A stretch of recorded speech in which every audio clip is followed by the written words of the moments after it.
What's happening, Wargamers? Welcome to the After Action Report, Sentinels versus Brotherhood. And wow, this one snuck up on us. Yeah. 16 to, I think, 5.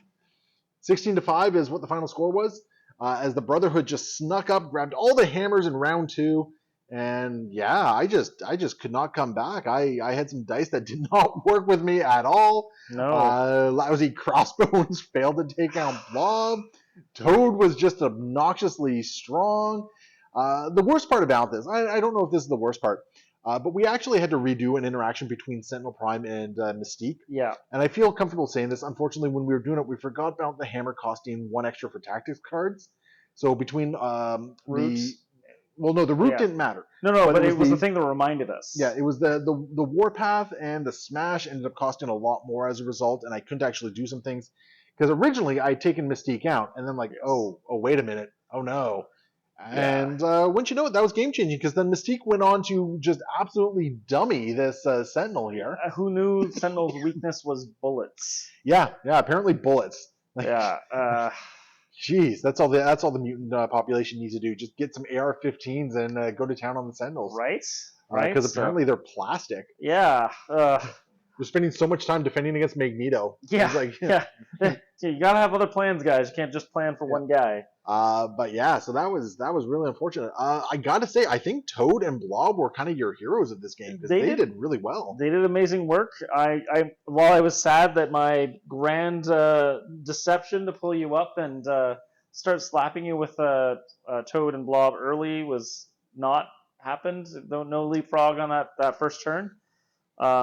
I was excited about it. Originally, Deception was there to pull you into Farouk's world and cause problems with his trap house stuff. I somehow ended up using Astral Fiends, and that hurt my brain a little bit. But yeah, no, it just all around. Like I recognize that Sentinels aren't the strongest of affiliations, but honestly, I thought I'd do a little bit better than this in this game. And the dice decided exactly how that was going to work, right? But you know what, though? I don't even think the whole story was the dice, because I think outside of a couple rolls, like the dice were mostly okay. There was the what was it, 7 or 8 dice against Farouk here, and you got 2 hits. I think I got 3 and you blocked 2. Yeah, and I got the condition through. Yeah, that's right. It was. I mean, I'm not.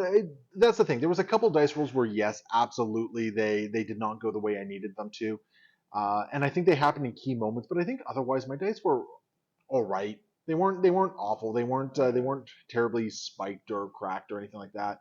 Neither were yours, quite frankly. Like, it's not like you were rolling obscene amounts of successes. You're wrong, because you had to smash her, because her first pistol shot was like 4 hits, second one was 3, next one was 4. You can't keep up with that kind of dice rolls. And also, I shouldn't have been paying for rerolls on that particular instance, which is unfortunate because it would have actually meant I would have had power for online and operational, which means the Sentinel would have been awake, which means his attack would have been a lot better against Toad, because I could have added dice to it, and because he had a whole bunch of power. So yeah, there was some definite misplay on my part.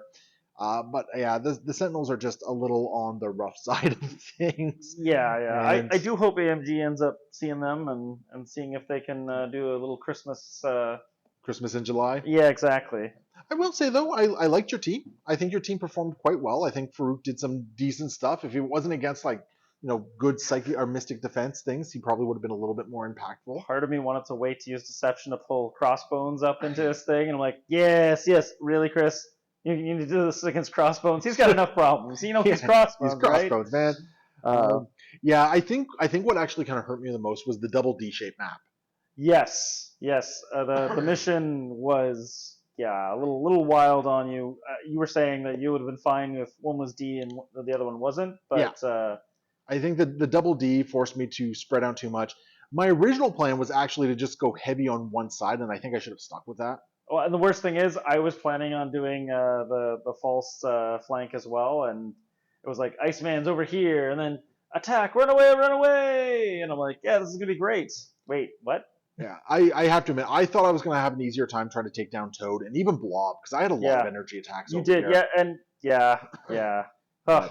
It did not come to fruition here, and that's just the way of things. I obviously was not expecting the Mark IV to go down to 3 friggin' pistol shots from Mystique there. That was a little upsetting, but that's also just 3 physical defense into 7 stamina, right? Like it's only so much you can do about that. And we've seen Mystique and pistol shots just go off and do all sorts of terrible things. Rapid fire does great things, right? Oh yeah, no, it absolutely does. It absolutely does.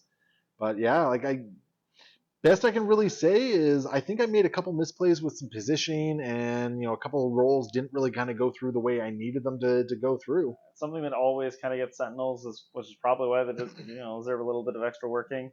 Terrain screws them up a lot. You got screwed over here.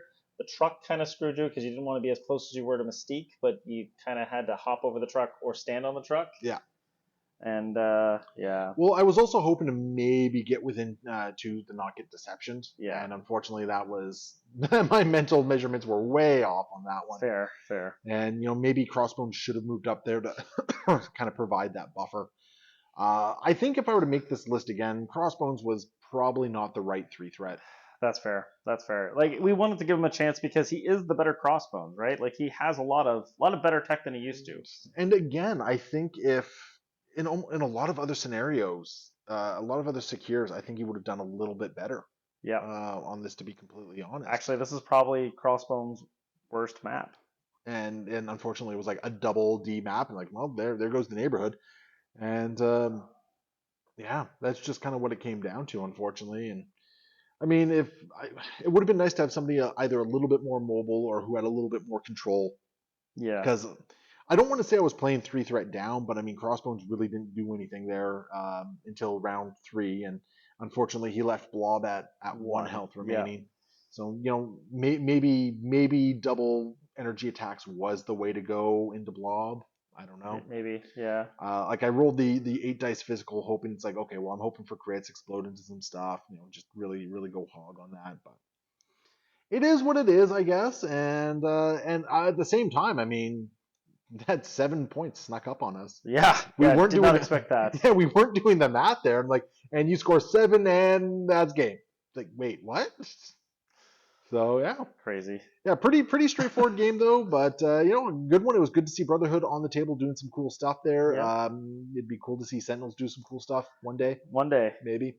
But that's about it. So thank you guys so much for watching. Remember, hit that like, comment, subscribe, and if you want to support the channel, patreon.com/HSbrandstudios. We'll see you next time. Happy wargaming.